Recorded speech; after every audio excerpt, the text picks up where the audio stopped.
So we've talked about these models, and a lot of them are coming out of from therapists, people who work with families as whole units. The question then becomes, well, then how do you measure families as systems? If you wanted to do it on a broader scale, if you wanted to do a survey, for example. And so what we need to do is think about the issues of measuring family systems. And so we'll start with an overview and then move on to talk about one major survey instrument that's used for Olson's circumplex model, the Family Adaptability and Cohesion Evaluation Scale, also known as FACES version 4. And then we'll talk about another scale that's used a lot to assess families in large surveys, and that's called the Family Environment Scale, which taps into certain dimensions of the family as a system. So the overview, there are different approaches to family measurement, as there are to all kinds of measurement that we have. One is the use of self-report measures. We want to know what's going on in a family. You can ask a member of the family. I've kind of done this, right? I've asked you, tell me about your family. How do you see it? That's a self-report measure. It's an assessment based on responses to questions on a questionnaire to get an insider's perspective.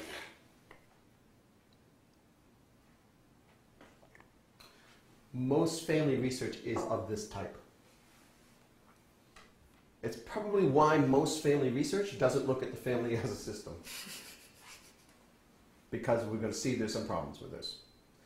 It's much easier if I'm interested in knowing about your satisfaction with your family, and probably not your family, more your satisfaction with your marriage, or your satisfaction with your parenting, and then ask, well, how do you see your spouse acting towards you as contributing to that satisfaction? And so where you're directly involved, those interactions you might be able to report well on, but it's going to be more difficult for you to report on the family as a whole because you're inside it. Almost too close to the action, right? And so the strengths of the insider's perspective of self-report measures is that you can use them on large samples. I could do a national survey, and there are lots of national surveys out there, 30, 40,000 people. And what I do is I knock on doors. Okay? In the National Survey of Family Relations, for example, 30,000 households in the United States, all over the United States. Large sample, they sample regions. Based upon the proportion of the population living in each region, they sample a certain proportion of towns and cities in each region, and then within each town or city, they then break it up into census blocks. They randomly select census blocks, and then each census block, census tract, I should say, they randomly select housing blocks, and then in each housing block, they randomly select a household. They go knock on the door, and the person answers the door, and they say, we're doing this big survey. We want to talk to someone who lives in this household. How many people live here? Oh, there's seven of us. Could you write down how many of them are adults? Okay. Okay, could you write their names, their first names on a sheet of paper? Then the researcher has a computer with him, a laptop of some form, and it tells them to select at random a certain number. Take the fifth person, or take the third person on the list, or whatever. Could I talk to that person? And then I talk to that person and I ask them about the family that they are a part of. Okay? So I'm only talking to one person about the family. But I can do this because I don't have to talk to the whole family. I don't have to even enumerate all the families. I enumerate households. And then I select individuals, and then I use the individual as an informant about their family life. And so I can use it on large samples, and I can capture lived experiences of family members. When I ask them about their family lives, they're telling me what happens in their families from their point of view, what they've experienced. So that's good. That's a good strength, right? I'm getting information from the inside. No bias. This is the insider's perspective. Weakness is, well, it's susceptible to the person's personal bias. So I don't have the researcher bias, but that person might want to convey their family in a particular way. Well, my parents is dictatorial. Well, maybe they aren't really dictatorial. Maybe you're just feeling like they're dictatorial at the moment. Right? If you really step back and look, you'd find that maybe they're just concerned. And then family members' perceptions are also limited by system boundaries, or subsystem boundaries. So we said families have subsystems, right?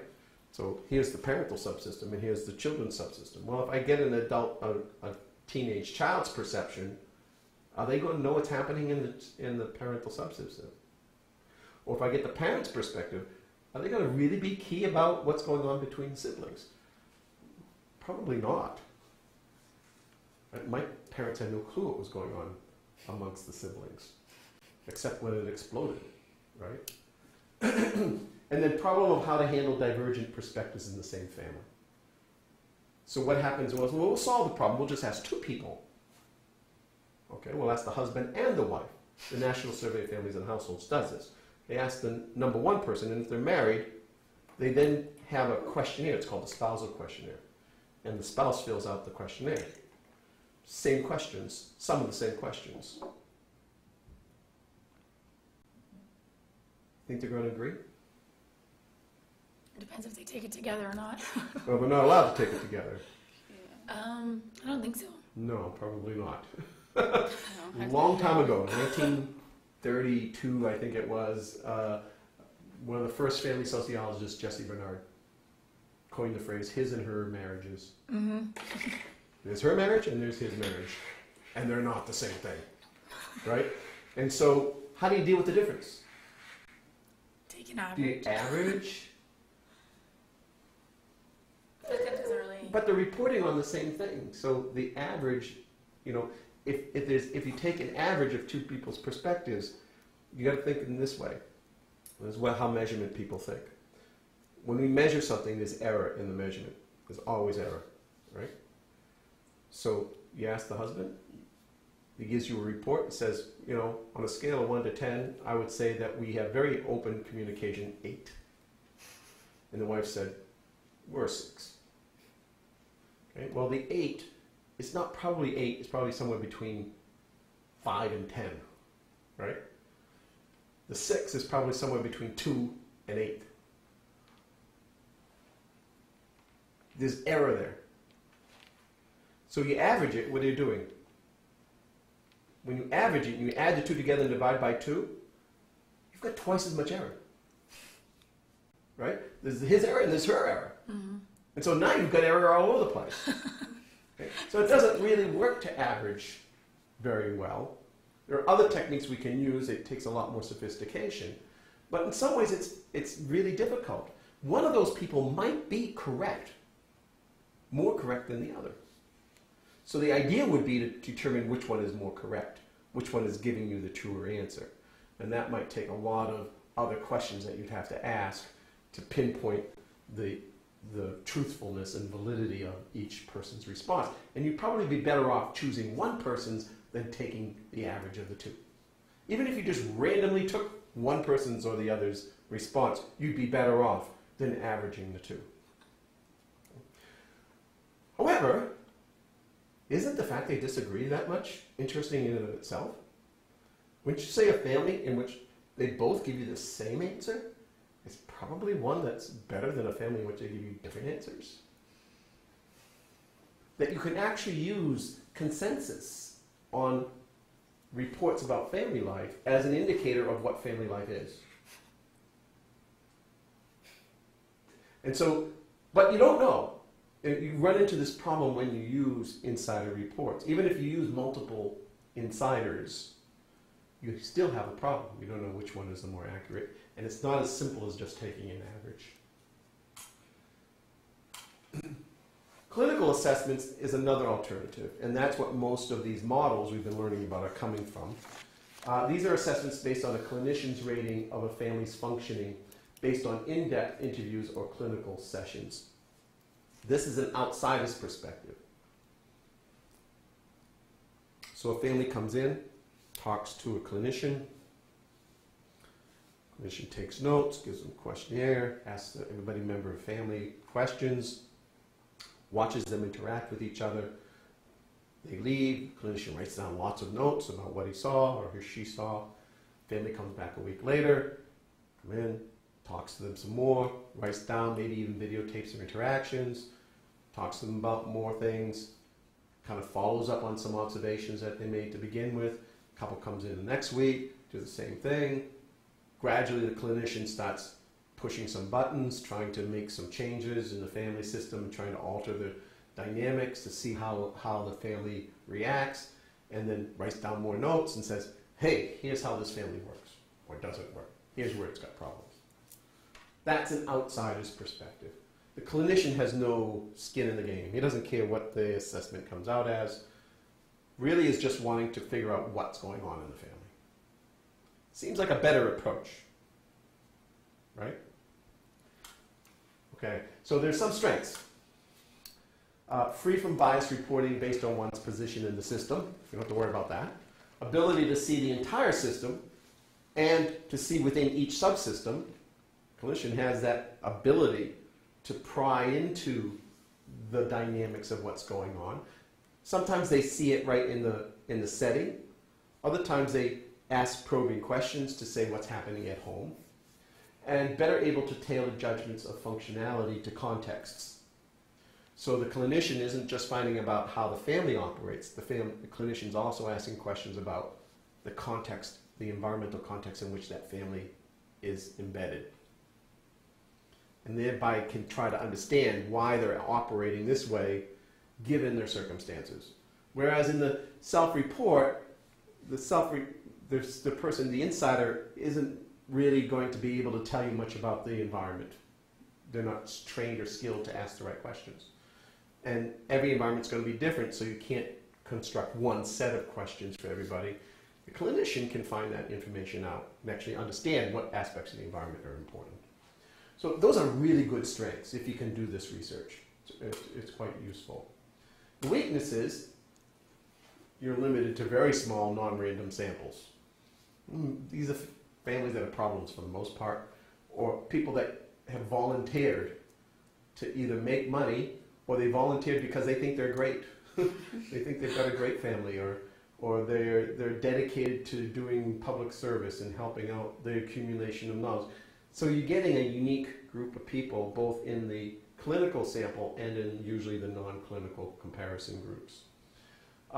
May not reflect day-to-day experiences as effectively. At least the insider, it happened to them.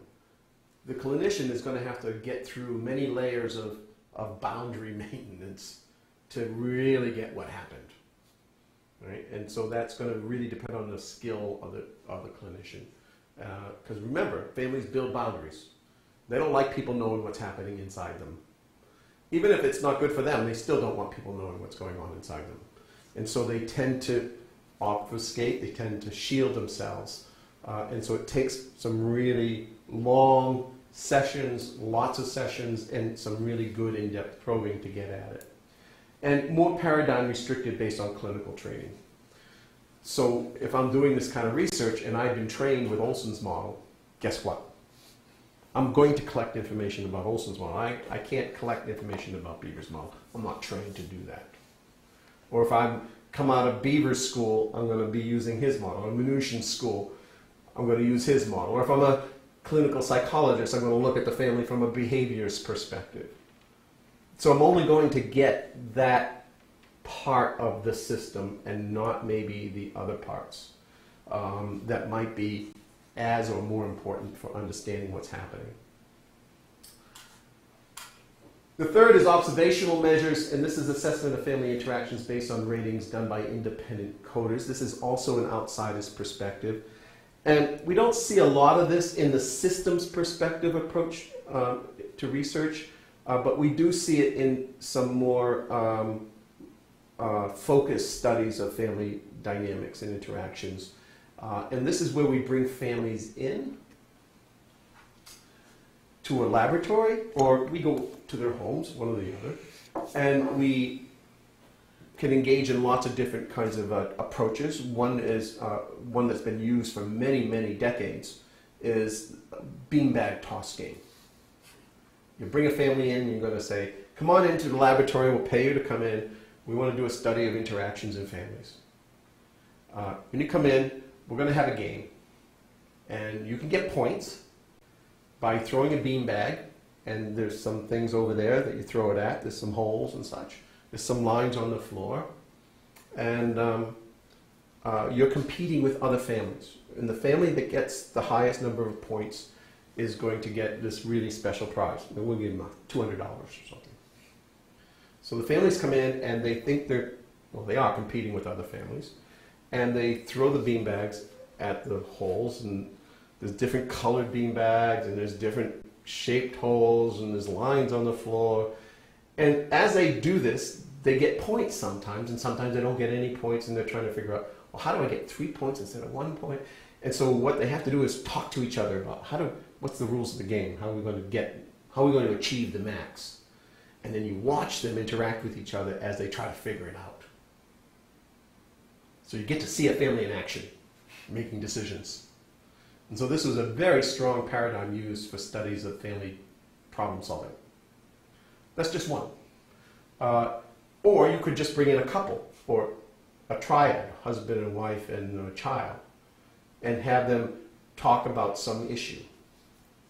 And so two of the most dominant ways of doing this is you have, say, a husband and wife, and you give them a questionnaire about what they would like to see happen in their lives together, and you find things where they have disagreements. And then you say, okay, now we go to the interaction part of the study. You each filled out your questionnaire separately, separate rooms. Now we want you to come in here, sit down. We want you to talk about these 3 topics. And the 3 topics are the 3 things they disagree the most about. Come to some agreement. Go. Right? And then you videotape them, watch how they interact with each other. Another alternative is to take, because that's a problem that they have, a conflict. But you can do it without a conflict. You could have them beforehand write down all the things that they liked doing in the past 10 years. Some of the great things that they did together, camping trips, vacations, whatever. And then you create a deck of cards and you write each of these things on the deck of cards. So they have a deck of cards and they write a thing on each card. And then they shuffle up the deck and they draw 3 cards. Tell me about these events. What happened, etc., how they were planned, whatever you want to say about them. So that's a fun kind of task, right? It's not a conflict, but they get to talk to each other about the events and correct each other and things of that nature. So you can watch their interactions and see if there's any patterns that evolve. And then what you're doing is you either videotape them while they're doing it, or you have you're behind a mirror, a 2-way mirror, and someone's frantically coding every behavior according to some predetermined set of codes. So this isn't like the clinician who sits there and talks and tries to figure things out. This is, you already know what you're looking for, what kinds of behaviors you're looking for in their interactions. And then you're counting how often they happen and when they happen in the interaction. And then you try to piece together whether there's any pattern in there. Okay? And so that would be sort of a direct observational measure. It's an outsider's perspective, but it's not really so much influenced by paradigms, by theoretical orientation bias. So the strength is it's free of family member and clinician bias. Neither the family member nor the clinician is going to be biased in what the results of these outcomes are. Usually the people doing the coding are average housewives. One of the big places this happens is the University of Oregon. They have a behavioral research institute there. They hire local women usually to come in and they train them on how to code behaviors. And they have so then when they do these studies, they just give them the videotapes and they sit there and code what happened. They have no clue what the study is about, why it's being done. They just know that when they see something, they know what its code is. And they enter these codes, and then they turn that back to the researcher, and the researcher is able to do statistical analyses of the results. So that's good, no bias. An ability to get micro interactions more effectively. These are really good at getting at those. Remember when we talked about structure in families? We talked about like role structures and communication structures and control structures. So everyday life, how the family operates. But then we said there is also underlying all that, the fact that people living in the same family, they react to each other's behaviors at another level, usually giving rewards or taking rewards away from each other. And so that's where this research really is good. It really can get at how my behavior in this point in time affects what you do next. Not only what you do next, but what you do maybe 3 behaviors down the line. And whether there's any patterning in those kinds of reactions and actions we have towards each other. Weaknesses, limited to small, non-random samples again, because you've got to get people usually to come into a laboratory. And problem establishing ecological validity. Ecological validity, you know what that is? Oh, okay. Valid means it's true, right? That the measure reflects some reality that you think it reflects. Ecological validity is whether or not the results you obtain from your research that was done, when that research was done in an artificial setting, like a laboratory, whether what you found happening in that setting is what would happen if you were watching them in their own home and they didn't know you were watching them. Right? So there's always a question mark about ecological validity when you bring people into a laboratory. It's always going to be a problem. It's always going to be a problem when they know they're being watched, either videotaped especially, or their behaviors being coded. People aren't going to act naturally. Now, having said that, we do know that they try to prevent themselves from looking bad, but in the end, if there are patterns there, they generally come through. It's very hard for people to fully manage the aspects of their relationship and their dynamics with each other because they don't know what they are themselves. And so it's hard for them to hide them. And usually they fall right into them after a period of time. So you can sustain an image for a little while, but after a few minutes, it becomes very difficult.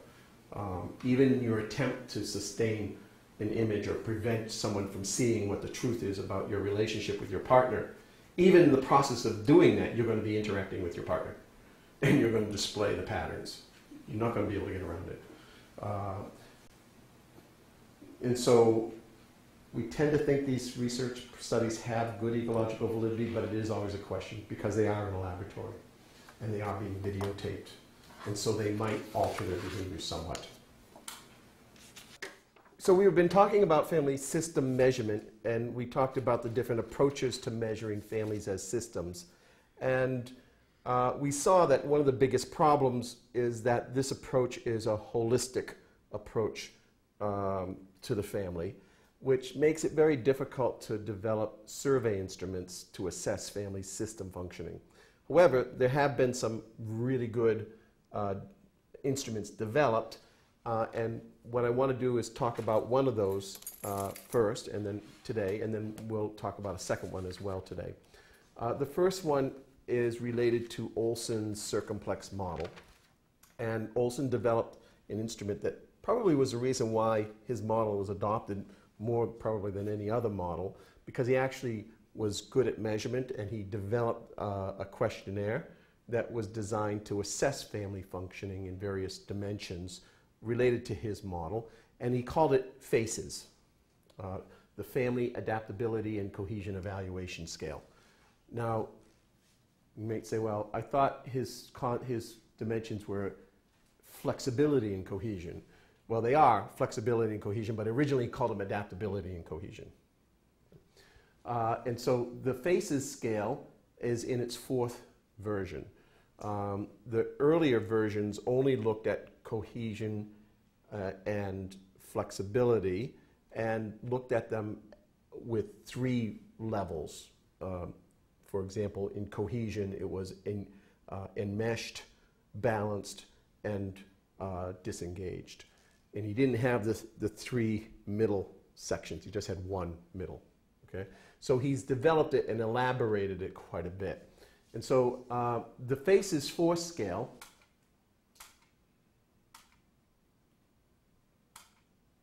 has 6 scales, or 6 subscales, which measure balanced and unbalanced levels of cohesion and flexibility. So the ways he's done it now is he's zeroing in on identifying, using items that identify whether or not a family is balanced on cohesion and balanced on flexibility, and another set of subscales that look at how unbalanced they are in each of the different directions. And so there'll be 6 subscales. 2 will be about balance. The items will reflect, if you have a high score, it means that you're balanced on cohesion, and the second one, you're balanced on flexibility. The other 4 are unbalanced on cohesion and flexibility, one for each direction. Unbalanced to the extreme in the high end, unbalanced to the extreme at the low end. And so there's 4 subscales for unbalanced. The balanced cohesion subscale has 7 items, and I can't show you all of them. And this is a side note, and it's relevant to the other scale we'll talk about today as well. These scales are copyrighted. Since they're used by therapists and clinicians, the people that develop the scale, the people who are using the scales many times for their practice, are making money by offering counseling services. And so if they're going to use these scales, they have to pay Olson money for having developed them. From a researcher point of view, this is something we don't like, because in the end, we don't get to see the scales unless we pay for them. Okay? Now, they do allow people to use them free for research purposes, but you have to register, et cetera. And so what I can give you is some sample items for these subscales. And so the balanced cohesion, when they measure them, they say, to what extent would you say each of the following is true? Or answer true or false. Togetherness is a top priority in our family. You say, well, it's kind of a top priority, but if it's true false, it forces you to choose one or the other. If it's a 1 to 5, it goes from strongly disagree to strongly agree. Now in Olson's, he uses a Likert scale, so he uses a 1 to 5 scale. So you say, well, I strongly agree that this is true, or this is extremely true, this is very true, or this is kind of true. It's neither true nor untrue, it's kind of neutral. Okay? And so togetherness is a top priority in our family. If you answer, yeah, that's what my family is like, then you're saying that your family has cohesion. Second item, family members are involved in each other's lives. We're involved in each other's lives. Now, it's not talking about being extremely or overly involved. We're involved in each other's lives. Is that true? And how true would you say it is? Someone who would say, well, it's really true, that means everybody in your family is pretty involved, usually. They say, well, it's kind of true, we kind of are involved in each other's lives, then you'd rate a little bit lower on cohesion. And then family members like to spend some of their free time with each other. Not all our free time. We like spending some of our free time with each other. We're comfortable. We have an ease of interaction. That would be a sign of cohesion. Flexibility, also 7 items, some sample items. We are able to change leadership in our family. Sometimes one person will take the lead. Sometimes another person will take the lead. In solving problems, the children's suggestions are followed. So if you're in a family where the children are never even consulted, you would answer positively to this, right?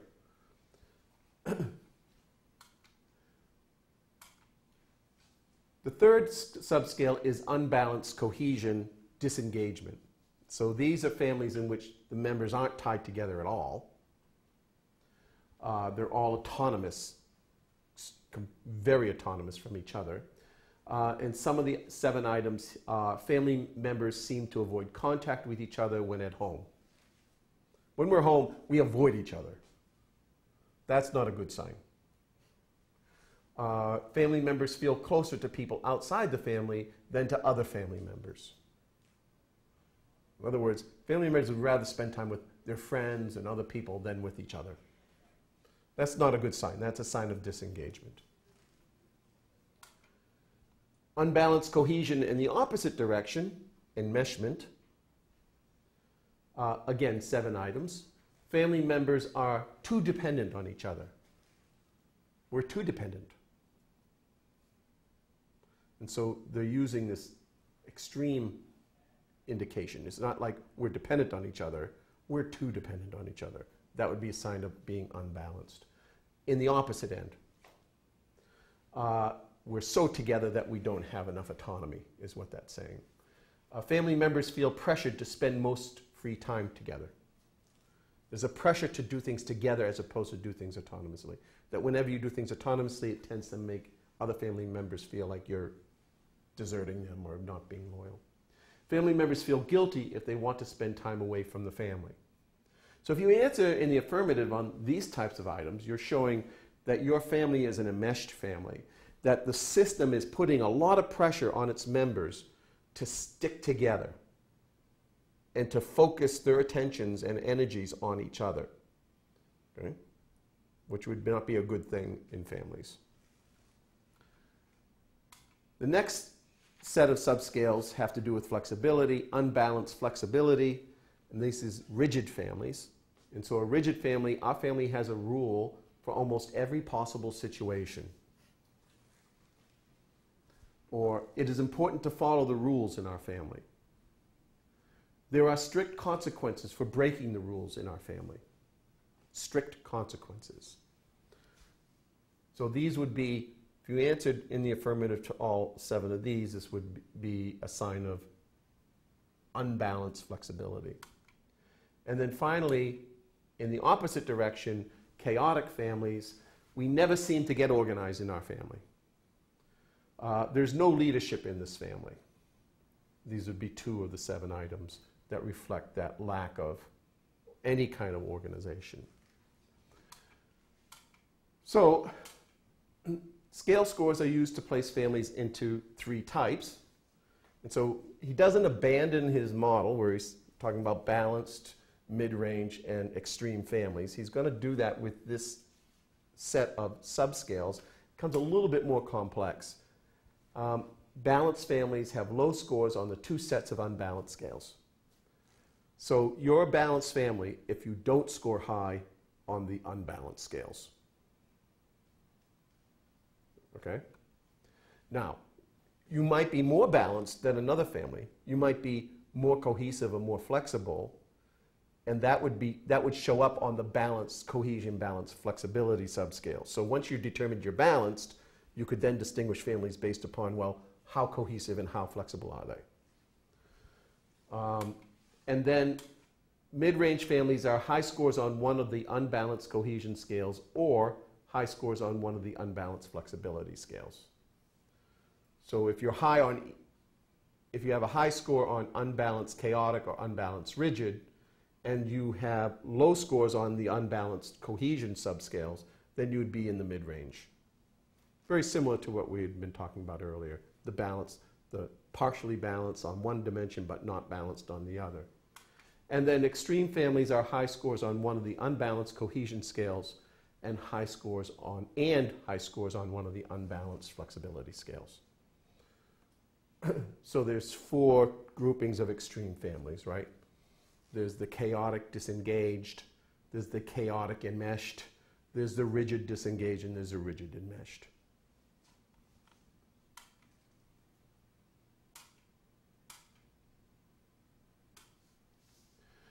So here's the circumplex idea. What we have is 2 dimensions.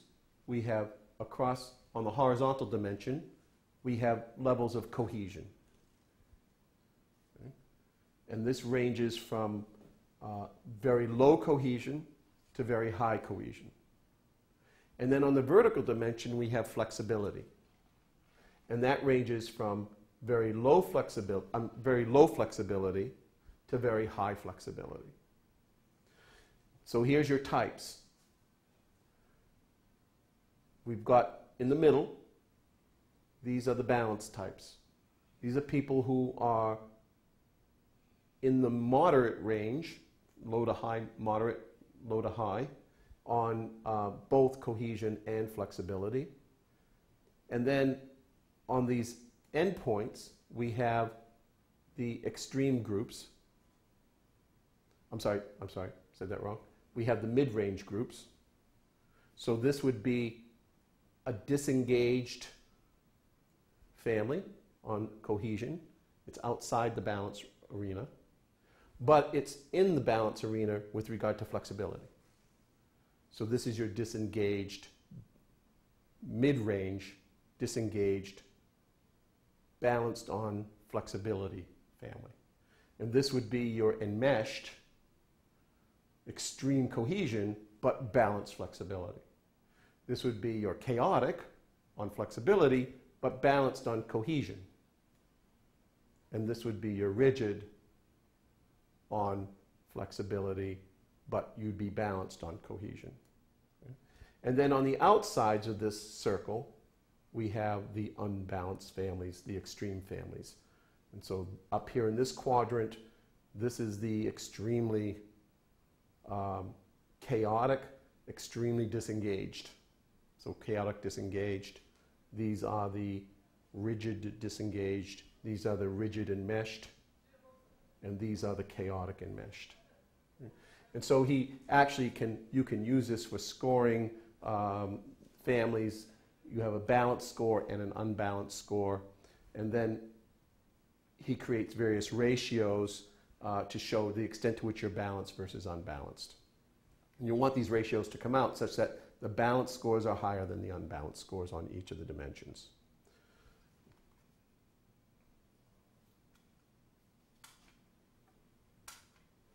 The next diagram on this slide is showing you the relationship then between where you would fall in the circumplex model and what we know about styles of parenting. And so what are some of the parenting styles that we're familiar with? Okay, so he's going to look at 5 parenting styles. They're in bold. Uninvolved parents, permissive parents, democratic parents, rejecting parents, and authoritarian parents. Okay.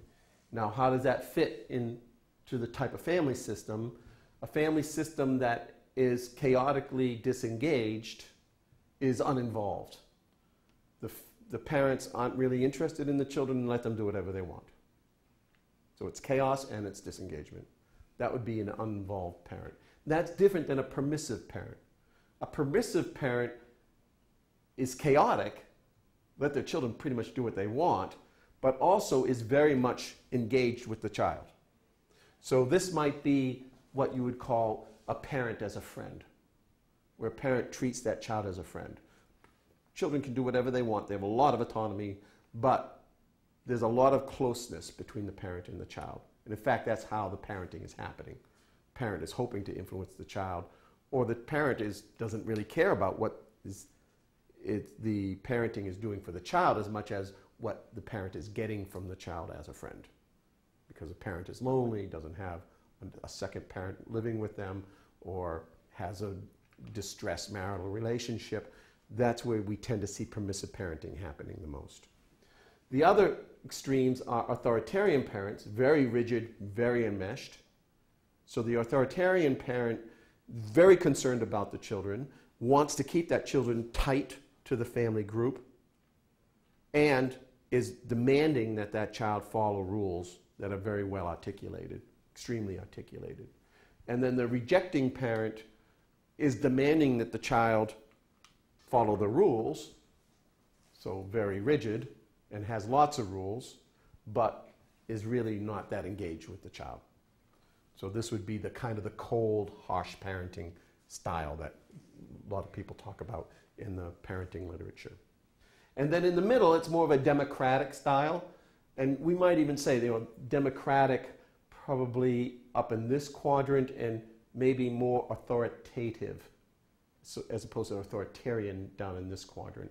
An authoritative parent is one that has some rules, not extreme rules, makes exceptions, and has a very close and warm relationship with the children. And so they would probably fall over on this side a little bit more.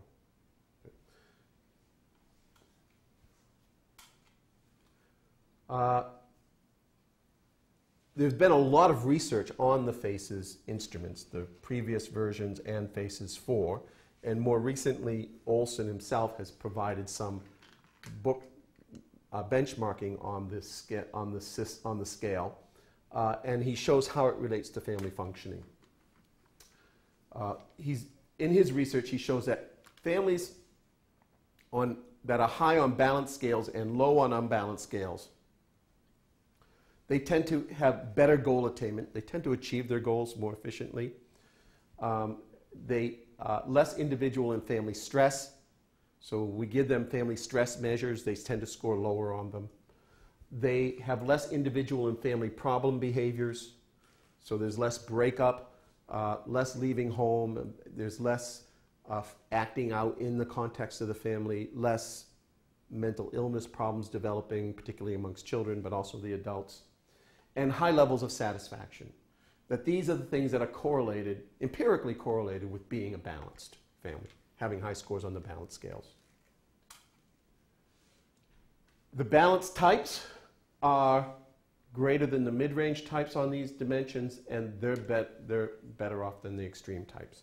And so he argues that the scale has validity, that in this kind of validity we can call it predictive validity. It predicts outcomes that it should predict. If this is a functioning family, it should be attaining its goals. If this is a functioning family, it shouldn't have problems amongst its members in their relationships, and it shouldn't have individuals who are struggling to maintain their own systems properly. And the members should be satisfied with what's happening. And he says that that's indeed what happens when we do the studies. With regard to individual problem behaviors, here's a couple of the results. This is looking at extreme, mid-range, and balanced families. And so we have the copper color here is extreme, the mid-range are the blue, and the pink are the balanced.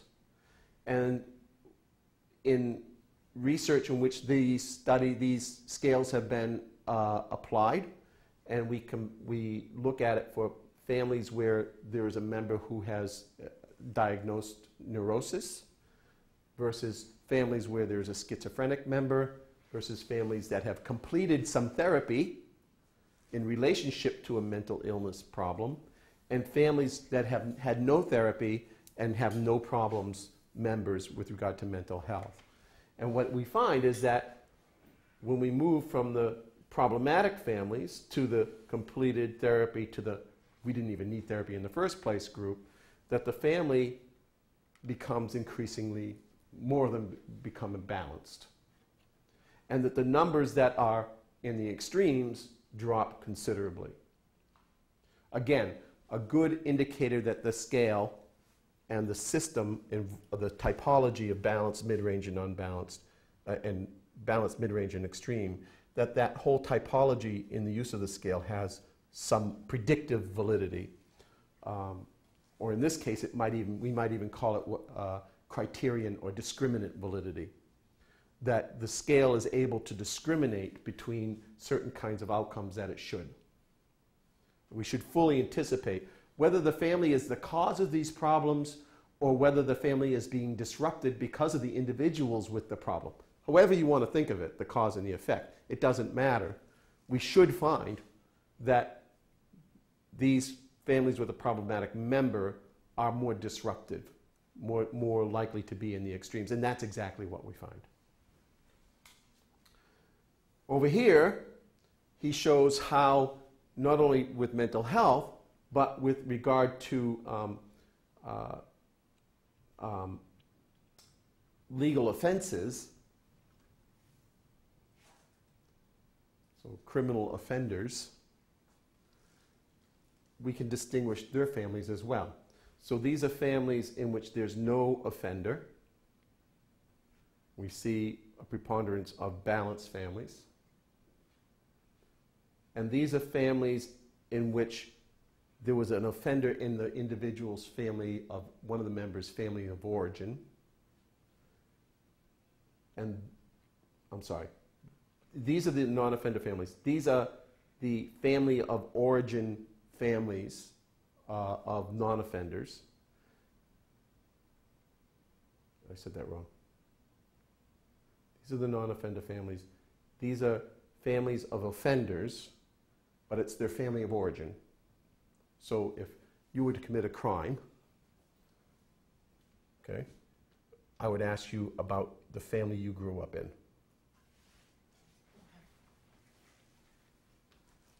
And this is your current family that you're living in, if you were to commit a crime. And so this family of origin is used for those who aren't in their current families of procreation. So we ask them, well, they're usually younger people. So what is your family of origin like? And we see a preponderance of extremes in this group. And then this is for offenders who are currently in families, usually adults. What is their current family life like? And we see a lot of extreme families for that group. So again, putting people, using the scales to put people into these typologies has some validity in terms of being able to discriminate and predict what's going to happen, or discriminate or predict what the family life will be like that's associated with either mental illness or sociopathy, right? And so that would say that this is a pretty good scale.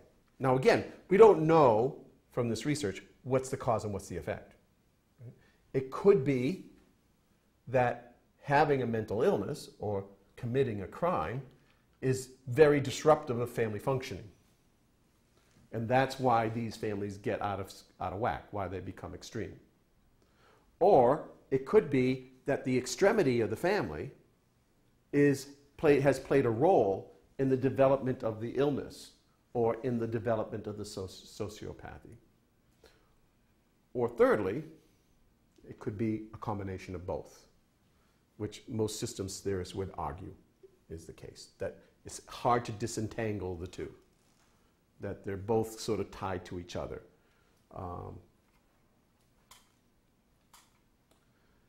There's a variety of levels of balanced state can be functional at different times and in different contexts is another aspect of Olson's model.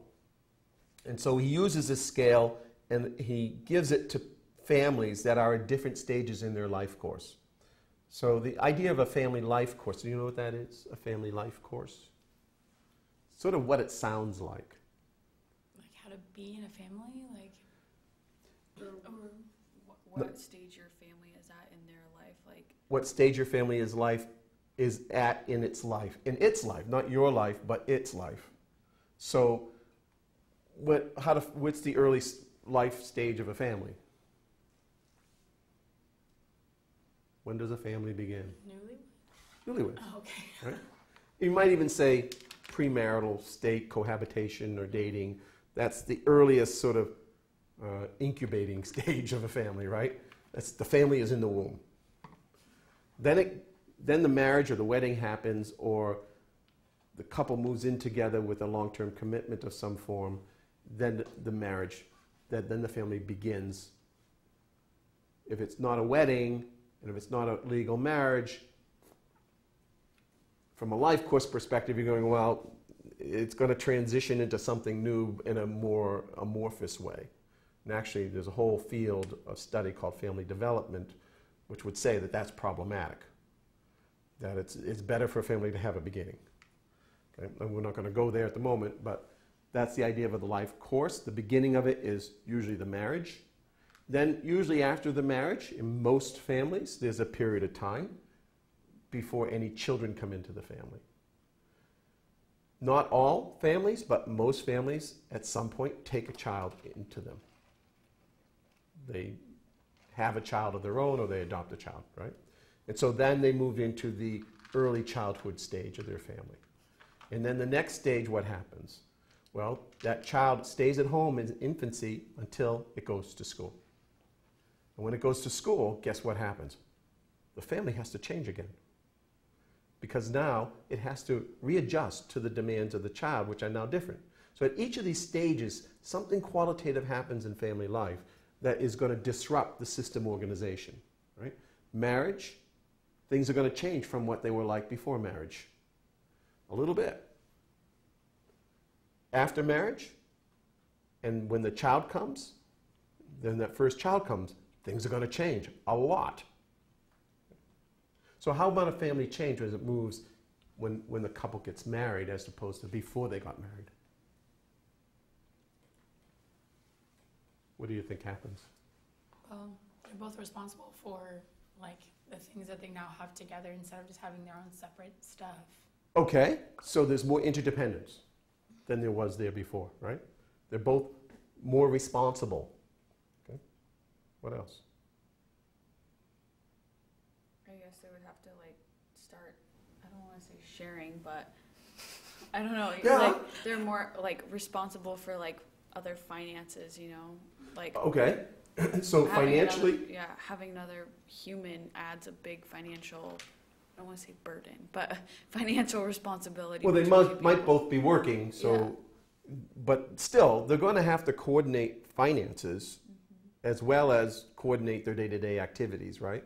And then they're going to have to decide how they want to raise their child, I guess. Well, whether they want to have a child to begin with, right? So they have to make a lot of decisions about where they're going with their marriage. What's the future going to be?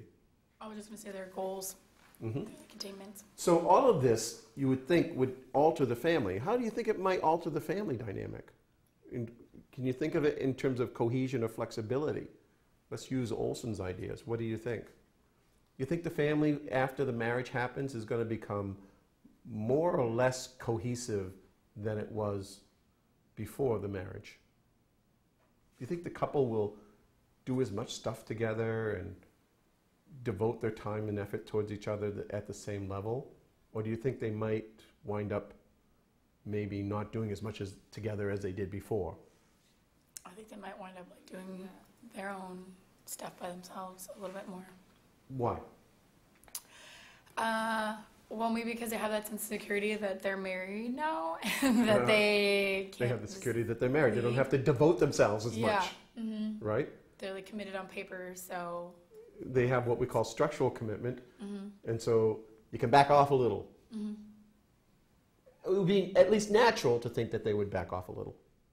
That they're not focused on exploring each other at the same level. You know, before marriage, they were so concentrated on each other, trying to see how they fit together and how well each one was satisfying the other's needs, and you know, were they going to make a good couple? You would expect they were doing a lot of things together. They were usually talking a lot together. Hopefully, they were spending all their time together because they wanted to show their commitment. They wanted to engage the other person in that level of commitment. And so there was a lot of sort of togetherness pressures on that relationship. Now they're married. They don't have to spend that much time together. They already know their partner to a large degree. They can let off a little bit and give a little bit more freedom to their partner, which is probably considered to be essential, that they don't want their partner to feel like they're being suffocated. And so they're going to give their partner more autonomy, right? So you might expect some separation. They're probably also going to get more involved in their work.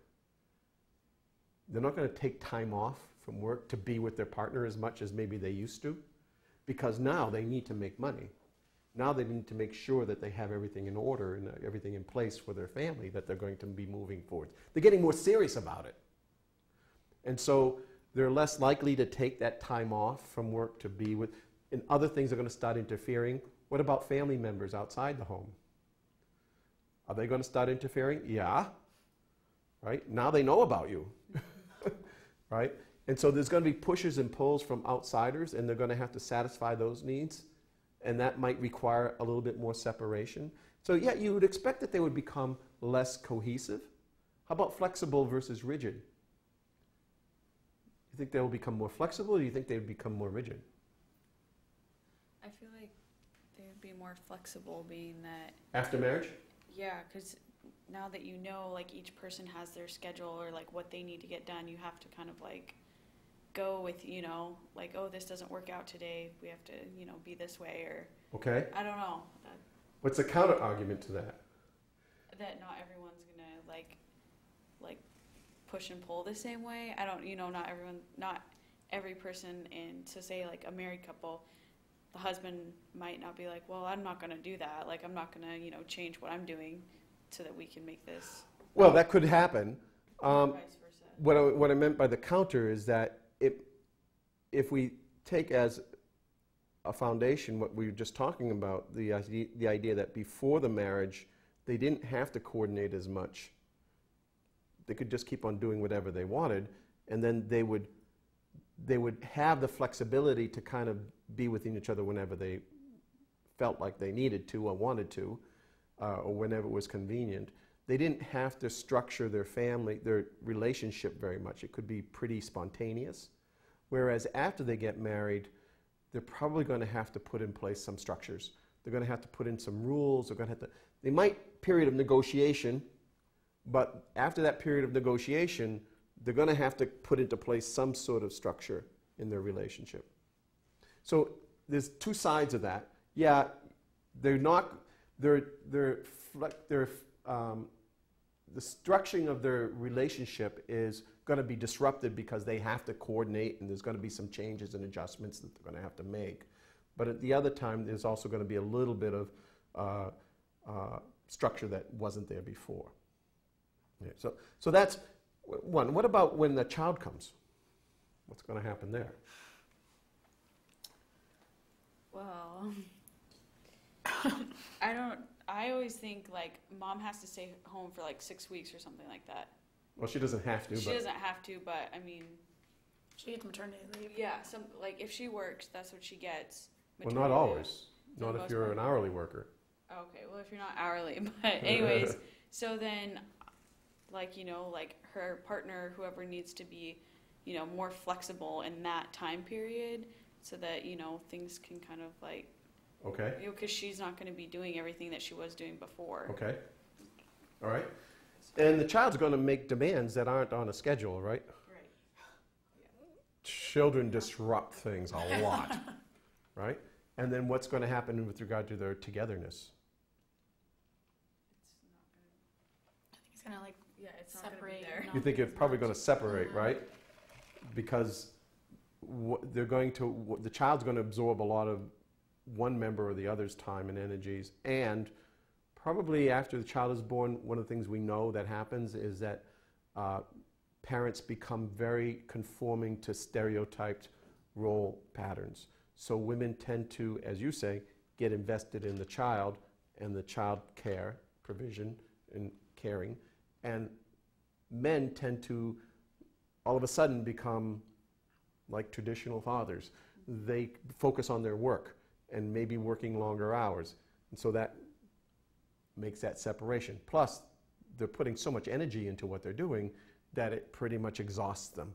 And so that's the less opportunity for those kind of positive, affective kind of connections. So you'd expect that the cohesion would drop quite a bit when a child comes along. So what we actually find is when we give this instrument to families is that newlyweds have extreme cohesion and moderate flexibility.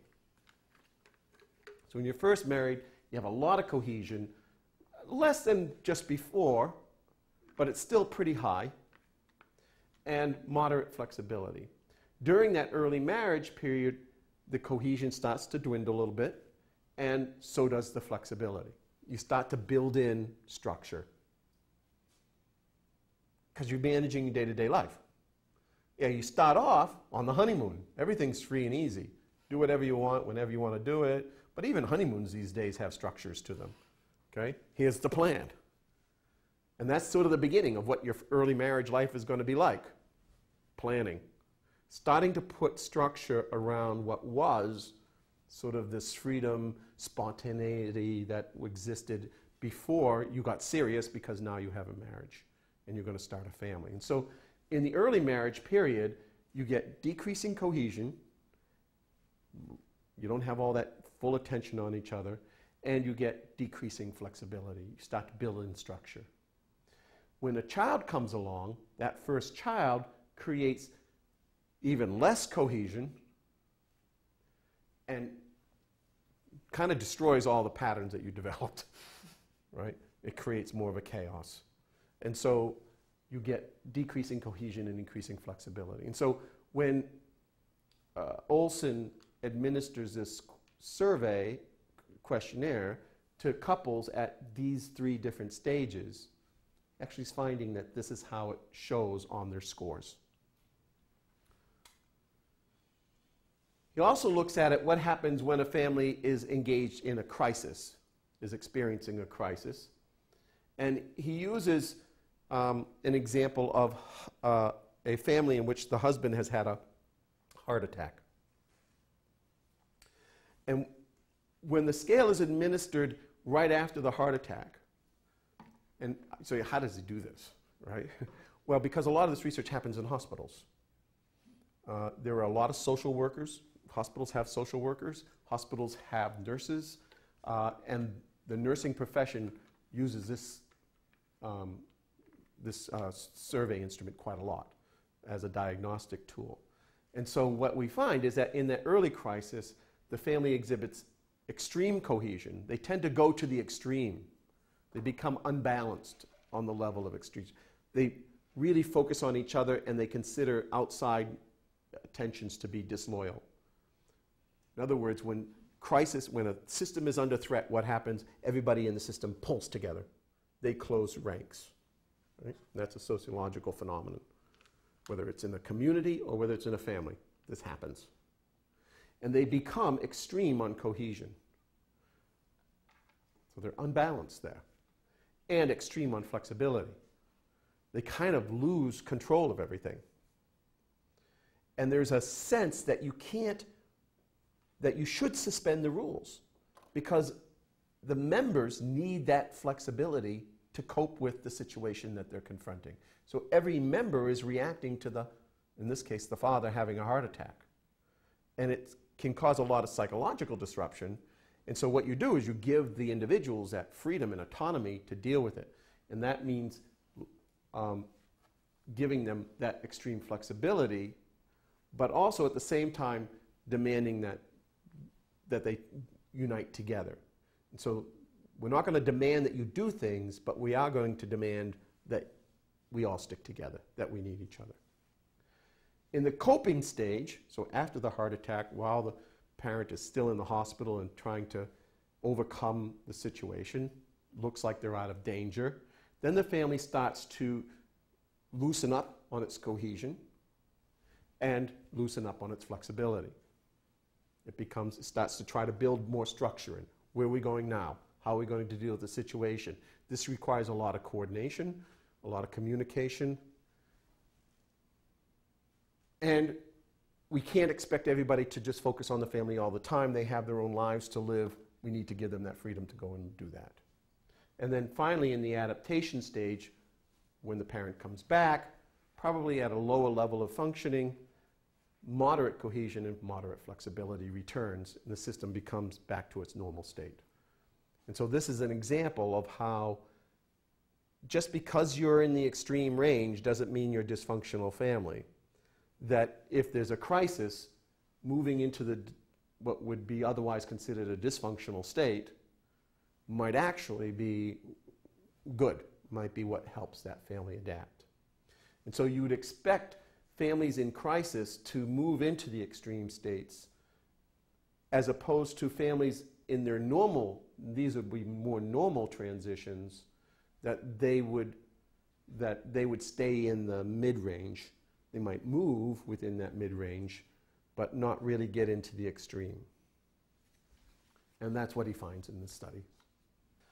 A second scale that's used a lot in the study of families from a survey point of view to get at family system characteristics in a survey format is the family environment scale developed by Moose and his colleagues. This scale has 3 broad dimensions broken into 10 subscales of 9 items each. The first is relationship characteristics. And so this is the way in which the family maintains the emotional needs of members. So there will be subscales that focus on this aspect of family life. Because remember, it said families have those two functions, providing for the needs of its members and also getting things done. And so this captures that emotional needs of members. Personal growth conditions, this looks at the family themes and identity around areas that have to do with individual development. So again, actually a better way of thinking of relationship characteristics is not so much the growth and development of the members as much as maintaining the emotional atmosphere of the family. Okay? Keeping people, making it a pleasant place to be, making it a place that people are motivated. The second is the personal growth conditions. This is a lot about the family themes and identity that have to do with the ways in which the family is going to promote different aspects of individual development. And that's one of the major tasks of families. And then the third is the system maintenance functions. This is about a task achievement. And this is maintenance of boundaries and achievement of instrumental goals. So the three sets of dimensions, or three sets of subscales, fall under these three broad dimensions. The first is the relationship dimension. And this looks, the first of subscale under relationship dimension is cohesion. So the degree of commitment, help, and support shown by family members for each other. And so there are 9 items on each of these subscales. And one example of an item is true or false. With respect to thinking of your family, there's a feeling of togetherness in our family. So how does your family come down on togetherness? Would you say that there's a feeling of togetherness in our family? We say, well, that's not quite true. Right? So if you say you think so, then you'd say true. If not, then you'd say false. If it's not as together as you think it should be, then you would probably say false, and that would give you a low score on cohesion. And then, but there's 8 other items, so it's the combination of all those scores, right? Second is expressiveness. So it's not just togetherness, it's the ability to say what you need to say in the context of family life. And so it's the open expression of people's individual members' feelings towards each other within the context of the families. So we tell each other about our personal problems. Does that happen in your family? Do you tell each other about your personal problems? Or is your other kind of family in which everybody kind of keeps their personal problems to themselves? Okay? Now, the way in which Moose administered or developed the scale is a true-false. And so you get a score from 0 to 90 across the 10 dimensions, 9 items on each. It could be used, and I've actually used this in my own research with a Likert scale. So you could say strongly disagree, strongly agree. And that gives a little bit of more flexibility and a little bit better measurement qualities than forcing into a true-false. The third is conflict. So again, it's the emotional climate of the family. Togetherness, ability to express, but not engaging in open expression of anger and aggression. So you can express your feelings, but as long as you don't disrupt the system, the feelings of other family members. So you can say how you're feeling, but you don't want to push the other person or display anger towards them or be aggressive towards them. You want to be in a positive tone when you express yourself. And so we fight a lot in our family would be an item which would be what we call a negative item of conflict. So if you say, I agree, or this is true, we fight a lot in our family, you get a low score on conflict. I'm sorry, you get a high score on conflict, but you get a low score on the total scale. Okay. So a family that's going to score high in the relationship dimension is going to have high cohesion, high expressiveness, and low conflict. Now, remember we talked about, well, conflict is good. This isn't about having disagreements. Having disagreements would fall under the expressiveness, the ability to say, I'm dissatisfied with something. That's expressiveness. It's fighting about it where it becomes a conflict item. Okay? With respect to the personal growth dimensions, we have, the first is independence.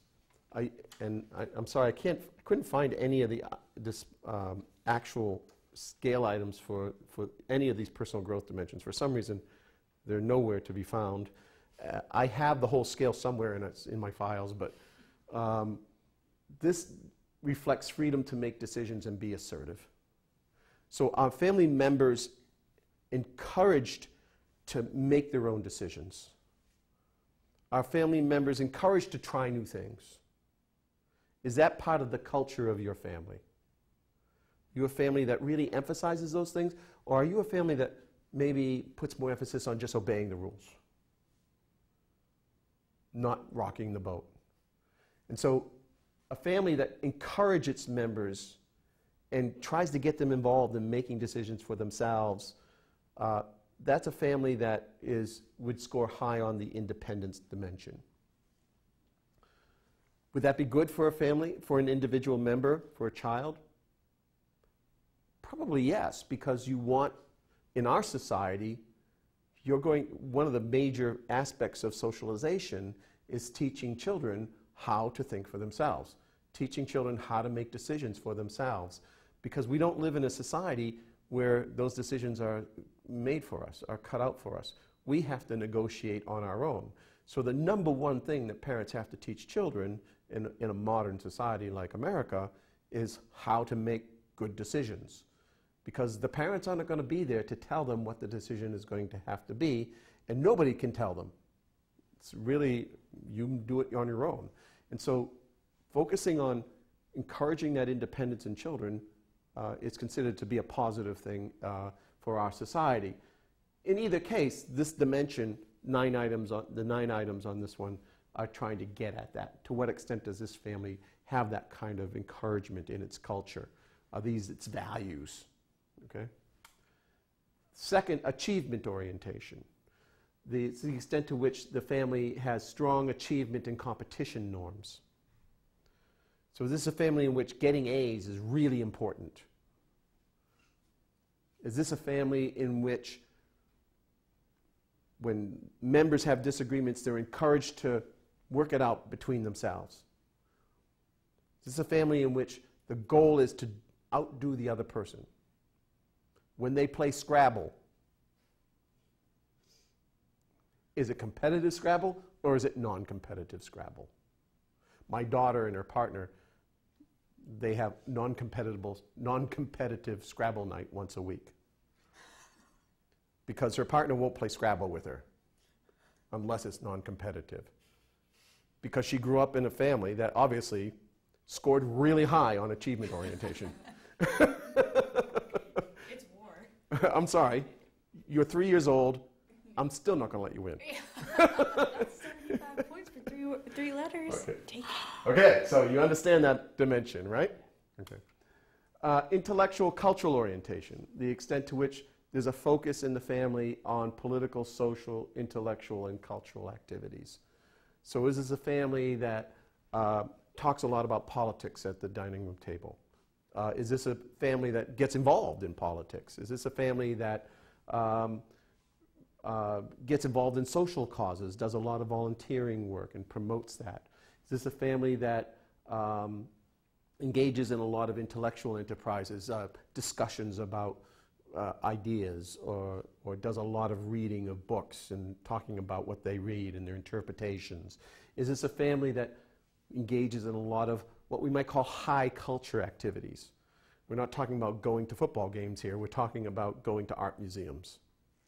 We're not talking about so much going to rock concerts as we're talking about going to opera or symphony. Okay. Although to some degree rock concerts could fit in there. Probably rock concerts fit more in this next one, active recreational orientation. Doing lots of things. Always out. Going camping. Right? Getting involved in soccer and softball or whatever. Right? That's really valued. And we should do a lot of that. Whether we do it together as a group or the individuals do it by themselves, it's an important idea. And the family makes room for that to happen. It says, we'll sacrifice dinner together so that you can be engaged in those outside athletic activities. As opposed to we'll make room, we'll forego our dinner together so that you can stay late to work in the chess club, okay, which would put you in the intellectual cultural orientation. And then finally, moral religious emphasis. This is a family that emphasizes ethical and or religious values. Do they practice a lot of religious rituals? Do they engage together in activities around discussions about what's right and what's wrong in the world? These would be a strong moral or religious emphasis. And then the third set of dimensions is the family maintenance dimensions. The first is organization. So what's the clarity of role responsibilities in planning in your family? A couple of items from this subscale. Activities in our family are pretty carefully planned. How does that fit your family? True or false? True? You're pretty organized then. Being on time is very important in our family. True or false? Okay. Now, you would say, well, there's some issues here, right? Because I'll take my family. When I was growing up, we were never on time. Ever, ever, ever, ever, ever. Because my mother was never, ever, ever on time. She wasn't. My sisters went nuts that we were going to be late again. So was being on time very important in our family? Well, it was important to my sisters that we not be late, but if we had to say what our family was like, I'd probably have to say, no, it wasn't very important. That if it was important, then we would make sure that we got there on time, and we didn't. Now, it might be that some of us thought it was more important, or maybe even most of us thought it was important. But what determines our family dynamic, our family system, is what was actually the case. Did we ever actually get there on time? Did we ever do things to make sure that we got there on time? And the fact that my mother had a position of power relative to the rest of the family, we were always late because it was important to her. And she drove the dynamic of the system. She was the dominant influence on what pervaded the culture of the family. And so even to this day, I mean, not all of us were as concerned about it because I grew up and never thinking, well, we're late again. It bugged my sisters, it didn't bug me. That's why I'm always late, perhaps, right? It wasn't important. So we would probably score low, at least on this item, would have said that we weren't a very organized family. And you're going to see in a minute, as I've already told you, I grew up in a family with 8 children. Organization is one of the things that's an issue in such families. Okay. Control is the degree of rules and set procedures. And more importantly, the extent to which, probably this is a bad way of saying it, maybe a better way of putting it, control is the degree to which activities are focused on establishing rules and conformity to rules. And so I like to, when I think of this, he calls it control, but I would call it level of controlling. Can you repeat what you said you were going to call it instead of? Yeah, instead of the degree of rules and set procedures, I think it's more aptly characterized as the degree to which rules and procedures are attempted to be enforced. Okay. So I like the word controlling as opposed to control. And so here we have family members are rarely ordered around. Well, if you're rarely ordered around, That's not a lot of controlling going on there. Or there is one family member who makes most of the decisions. That would be controlling. And so out of the 9 items in each subscale, some of them are positive, some of them are negative. And so when you score this scale, you have to reverse code the negatives so that if you score high on a negative item, it really means that you were low on whatever it is it's trying to measure, right? You understand that idea? And then, so that's the family environment scale. It's got the 3 organizations, the 3 that are cohesion and the relational dynamics. It's got the 5 that are the personal growth, and then it's got the 2 organizational elements. What do we know about this scale? What does it tell us about families? Well, let's look. If we look at the research on how this scale characterizes families based upon their size, what do we find? Well, on the relationship dimensions, big families have low levels of cohesion and expressiveness and high levels of conflict. Does that make sense?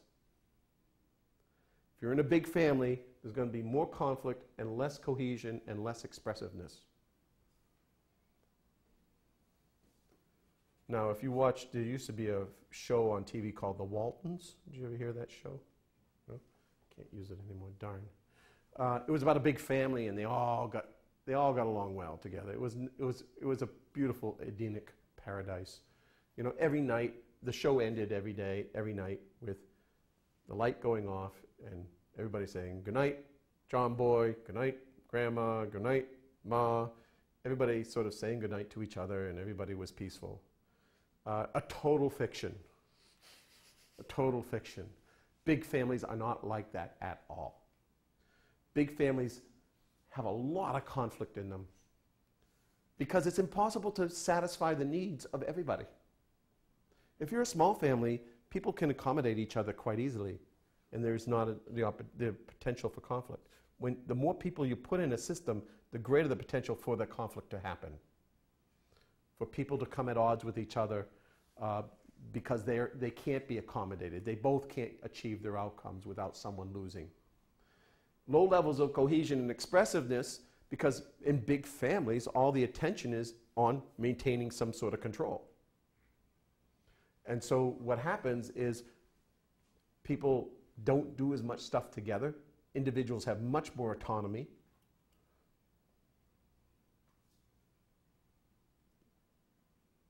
And people don't feel like they can express themselves. In fact, expression of one's feelings and needs, you might even say, is often discouraged because it disrupts. It creates more chaos, and chaos is the problem. And so the best thing to do is keep the things to yourself, because if you express them, it's just going to create more conflict. So just keep it to yourself. And that's generally what happens in bigger families. And the family environment scale shows that that's the case. That these families score lower on cohesion and expressiveness and higher on conflict. Personal growth dimensions, there's no real strong prediction here except with respect to a couple of them. Big families have low levels of independence orientation. Big families tend not to want to have people make decisions for themselves. They tend to want to be able to direct their members' behaviors more. Because again, the problem of a big family is maintaining control. And so you can't really give members the opportunity as much to make their own decisions. It's much easier to maintain control under these kinds of conditions if you make decisions for people. And then high achievement and high active recreational. Big families, there is a large sense of fight it out amongst yourselves, right? You better make it.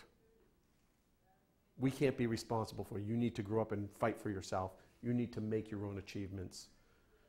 We don't have the resources to support you. And active recreational. The emphasis on active recreational orientation really facilitates, again, maintaining some sort of order. What better way to maintain order than to get everybody out there on the soccer pitch playing a game? That's great. As long as we keep everybody active, we're going to go camping, we're going to go here, we're going to go there. But keep everybody engaged in doing things, then that's a way of creating a cohesion that otherwise is not there. And so active recreational dimension is high on for large families. And then system maintenance, low levels of organization and high levels of control. Again, these are chaotic places. Large families are chaos. It's very hard for people to know what their responsibilities are. There's a lot of comparing what one person does to what the other person is doing or not doing. There's a greater sense of not being able to make sure that rules are followed because members of the family are out of sight or they're busy doing other things. Parents are spending a lot of time at work and trying to manage that and managing stress of finances, etc. So what you get is a lot of disorganization that is then compensated for by a lot of attempts to put in place some sort of order. So it's an order that's created not from individuals buying into this is my job and I understand it and yeah, I'm happy doing it and I see how it fits with the larger whole. It's an order that's created by someone saying, look, you're going to do this. And then you do it, and the next time you don't do it, and they say, you got to do it. And I'm going to put a rule in, and I'm going to punish you if you don't do it. The order is created from controlling behaviors. These families tend to have a lot of rules. They tend to get broken a lot, but they tend to try to create order by having a lot of rules. And so the picture of a large family is not a very pretty one. Okay? And in fact, if you think about it, what we know about only children is that they have a lot more successes in life than children with siblings. Pretty much across the board on almost everything. Only children come out looking better. And for every child that you add into a family system, the advantage dissipates for the first child. So if you're an only child or a first child, you're better off. If you've a second child, you're worse off than the first child. And the first child is a little bit less off than the only child. The third child is less off than the second and first. And the first and second are even less well off than the only child. So with every child that you add into the family, you increase the size of the family. As you increase the size of the family, one of the things that you do is this. You create an environment that becomes less conducive to a lot of things that have outcomes in children's lives later on. Be it success at school, be success at jobs, making new friends, not being lonely, whatever you want to characterize it as, whatever the outcome is you're looking at, only children tend to do better. Now, it's not a lot better, like I said. If it's only one or two siblings, it's not so bad. But as you increase the numbers of siblings, you create this system effect on the family. And that is not conducive to those children's development. Would you rather grow up in a family with high cohesiveness, high expressiveness, low conflict, high organization, and low controlling behavior? Do you think a child would find that a much more conducive environment to mental health and to cognitive development? Yeah, absolutely. Because that environment, that social environment of the home, really maps itself onto the cognitive environment of the brain, of the human, as it develops.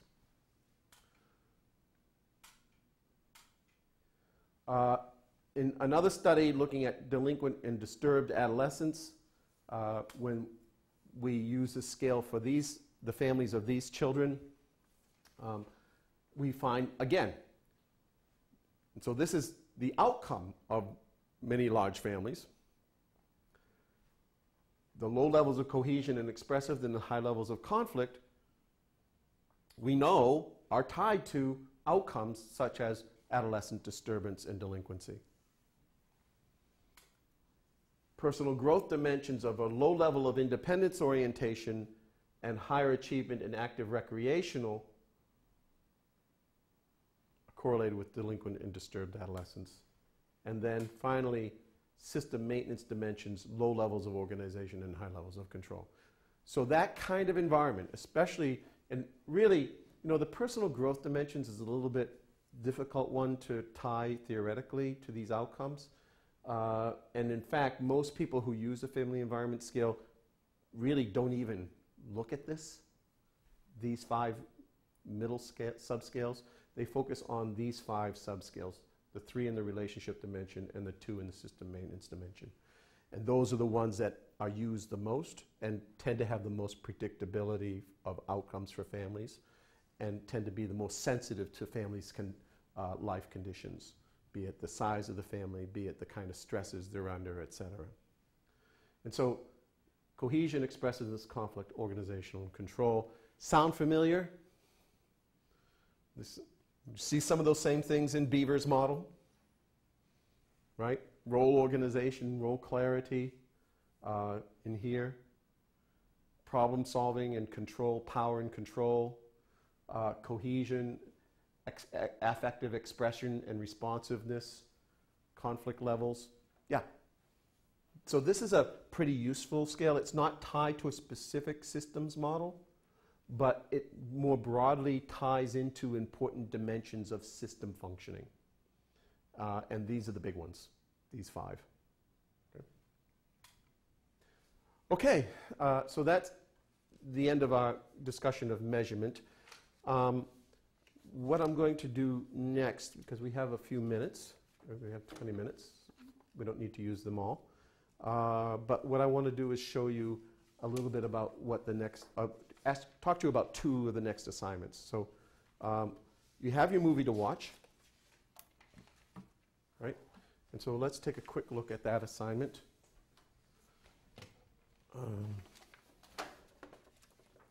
And we'll want to record this, Chris, so just keep it running.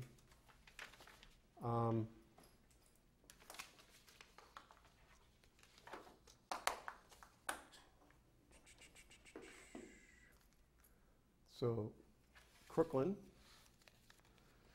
Compare and contrast the systems models of Beaver and Olson using examples from the Carmichael family portrayed in the movie Crooklyn. What would each of these models say about the functionality of this family, and explain? What do you think of the usefulness of these models in assessing families and identifying areas where families like the Carmichaels could be strengthened? And so what it's really asking you to do is look at the family in the movie. The family in the movie is the Carmichael family. It consists of a father and a mother and 1, 2, 3, 4, 5 children, 1 girl and 4 boys. They live in Brooklyn, kind of middle class, African-American family. At some point before the movie begins, the parents have decided, it seems like they've decided, that he can quit doing the job that he did, which was he plays a guitar in a band, so that he can pursue, or a piano in a band, so that he can pursue the writing of something that is of importance to him in his fulfillment of himself, which is he's always wanted to write a rock opera. And so he's doing a concert and he's getting ready for that. And so he's left his job. He's no longer the primary provider. She has a teaching job. She's a teacher. So they were a dual family. Now they're a single. They were a dual earner. Now they're a single earner. She's the mother, is the primary primary earner. And so you're going to see this family come under stressors. And so what we want to do is try to think, is this family functioning? What would Beaver say? What would Olson say? What are some of the differences in where they put their emphasis? And what kinds of judgments would you make about this family based on these models?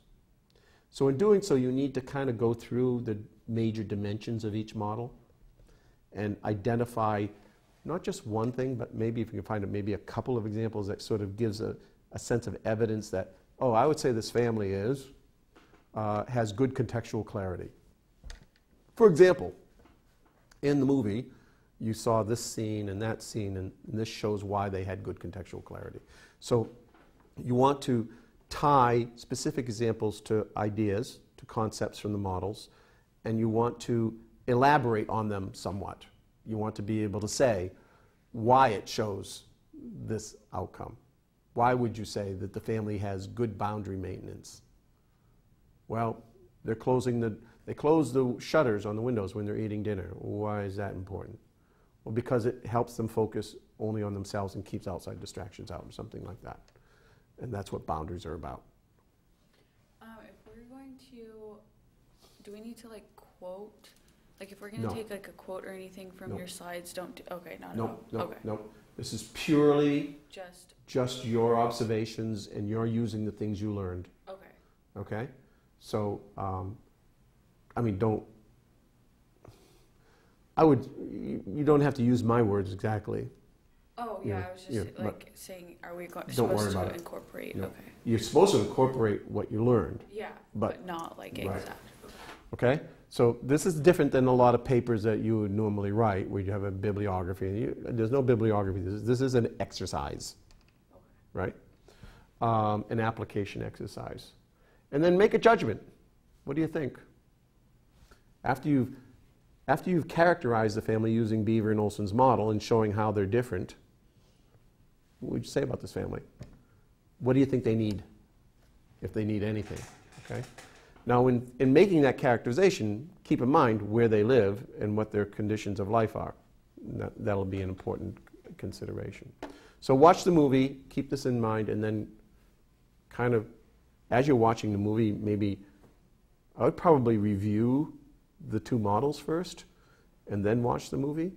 And then I would probably write down major concepts or dimensions. And then as you're watching the movie and you see, oh, wow, that's, and then just a shorthand what the scene is. And then you'll be able to remember it. The movie is pretty memorable. Okay? So that's what you're going to turn in on Monday. And that's due by, I think, noontime or something, 11 a.m., right? Because we'll talk about that on Monday. We probably might even run over into Tuesday. I'm not sure because there's only two of you, so Monday might be sufficient. The other thing that is coming up that I'd like to show you about is the research assignment 2, which is article search here.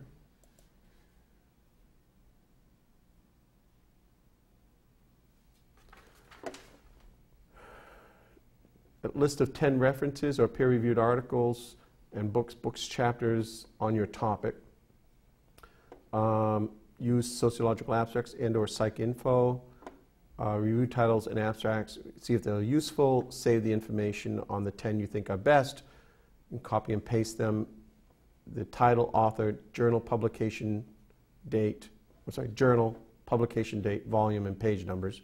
I need to at least have that, along with its abstract, into a Word file. Alphabetize them by the first author's last name, and indicate how the article can be accessed, either library, online, or Iliad.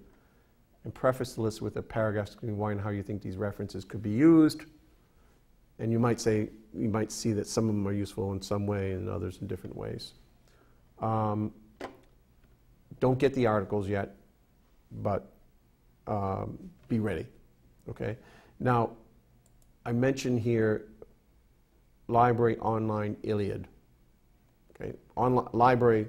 Some of these things we only have in print copy in our library. So you have to go get them there.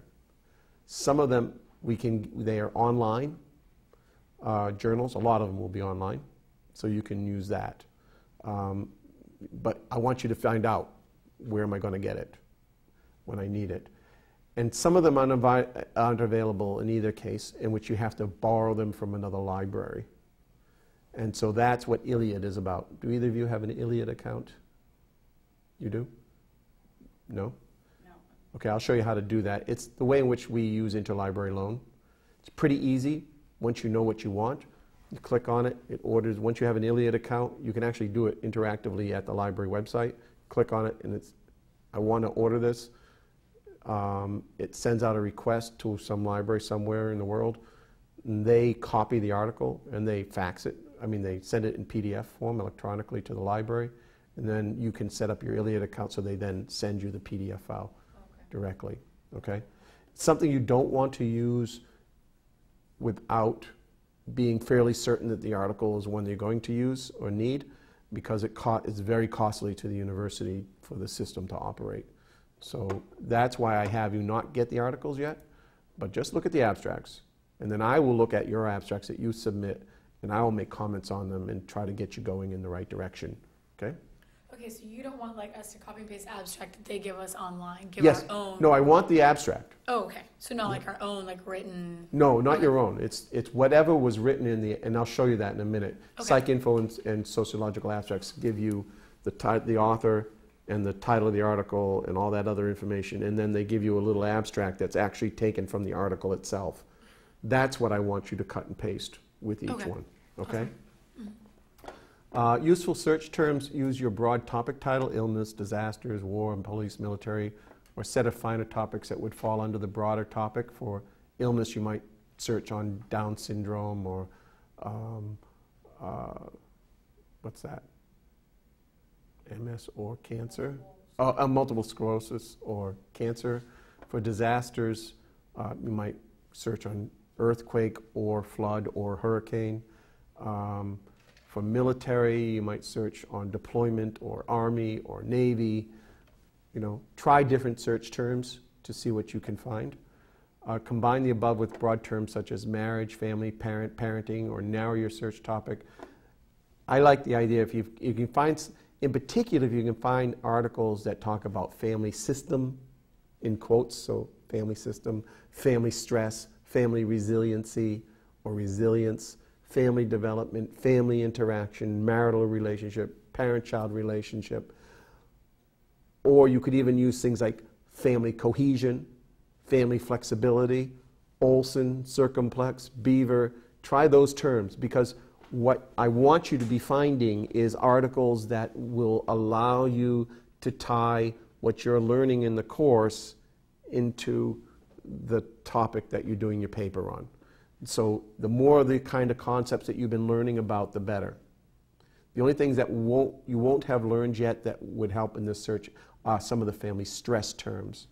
And so family stress and family resiliency or family resilience will be important terms, potentially.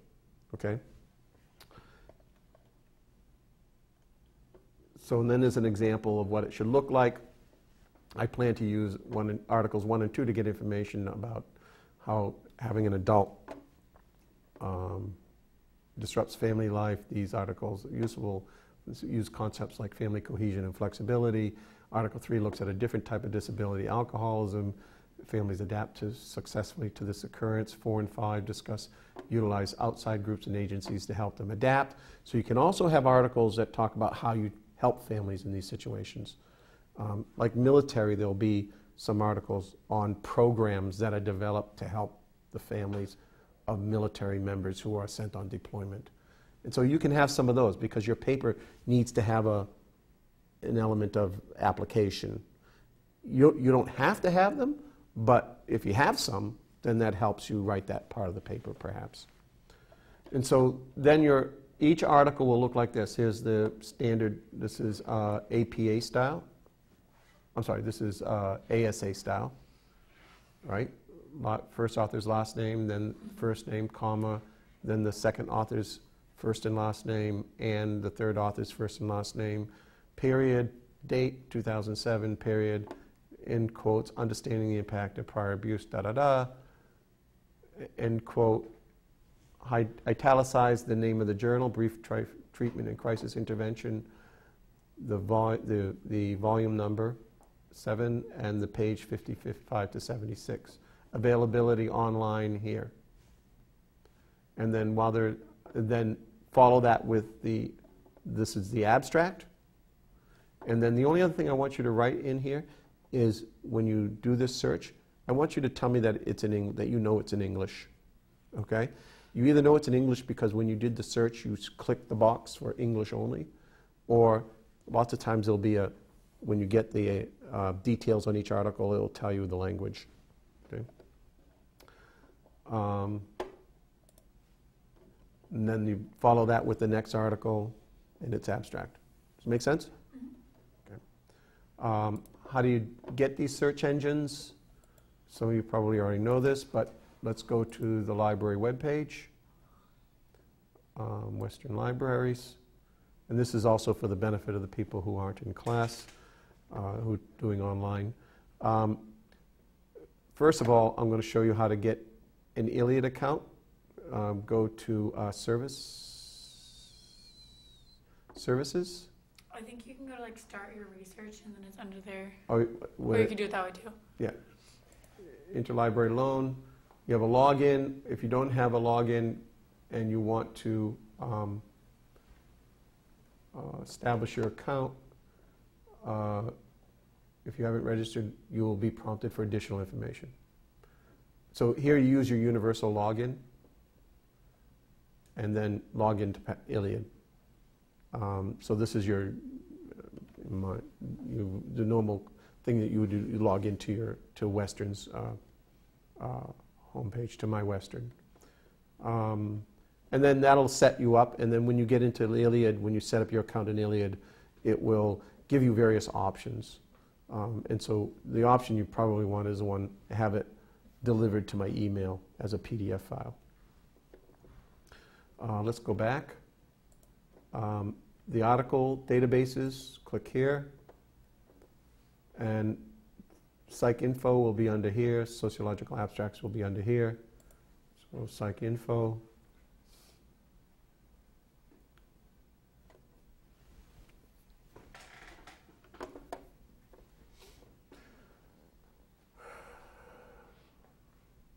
A bit slow.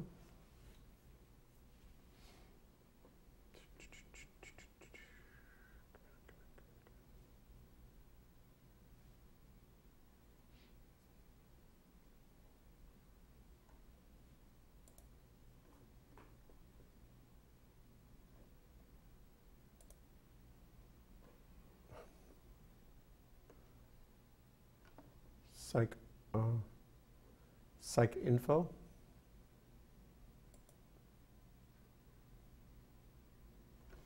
Then you could do, let's do and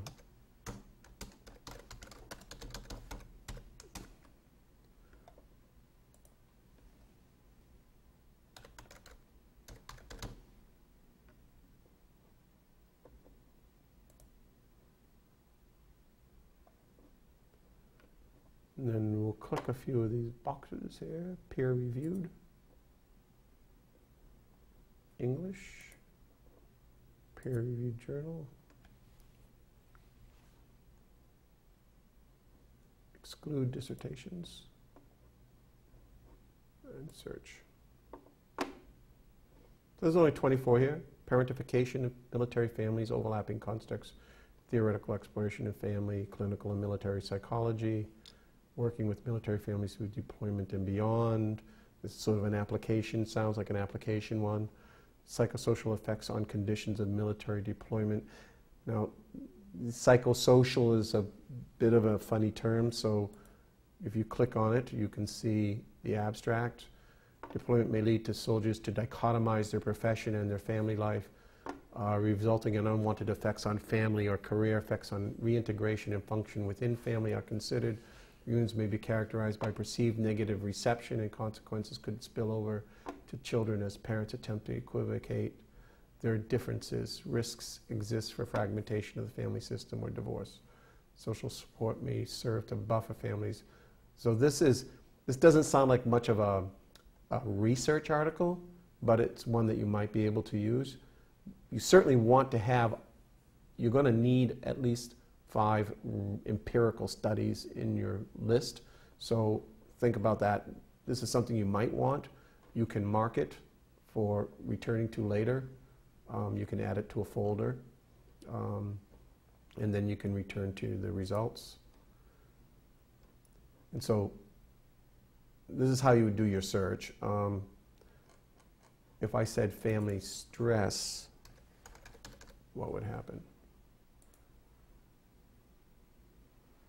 Family stress and post-traumatic stress, the impact of military operations and military healthcare providers. And this was talking about the relationship between family stress and something that's an aspect of the stressor of military involvement. One thing, because one of the things you're going to want in your paper is you want to talk about what is the nature of the stressor event. And so being in the military has several elements to it, right? The separations, unanticipated separations because of deployments. Another thing that it has is military are involved in physical violence. And so does that come back into the family? Another aspect is it can be mentally disruptive. And so that's post-traumatic stress disorders. What happens, how does that disrupt family functioning? That's probably what this one is about.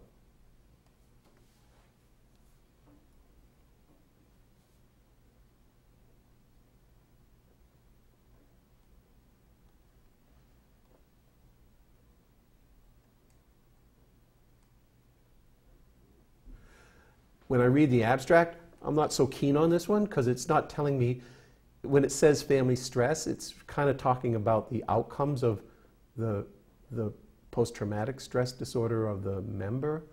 And so it's looking at divorce and financial problems, and it doesn't look like there's a lot about the dynamics amongst the family members and how they're being disrupted that led to the divorce. The divorce is an outcome, it's not really a process. And so it's maybe not as useful as an article that would focus a little bit more on the process that leads to the divorce as a result of the post-traumatic stress. It might be useful, but it's probably not the best. So you want to look for things that are going to really focus in on ideas that are about process. And then I could put here military or deployment. So you just have to play with your terms and see what comes out. Family cohesion and post-traumatic intrusion and avoidance among war veterans. Now that sounds better, right? PSD symptoms, severity, and family adjustment among female veterans. Adaptation to stress into the lives of the United States military as a child who is disabled. Predictors of child abuse potential among military parents. So all of these have something about family cohesion in them. So as you can see, there's a lot of stuff on military families. Okay. So dig through it and be selective. Try to find the best you can. Now, I think in the assignment itself, it says to turn in 10. Is that right? Mm-hmm. You can go beyond that if you want. If you're getting a lot, then, if you want me to comment on a few more, then, you can go to like 15 as well. So, any questions about that? You understand what you're doing for both of those things? Okay.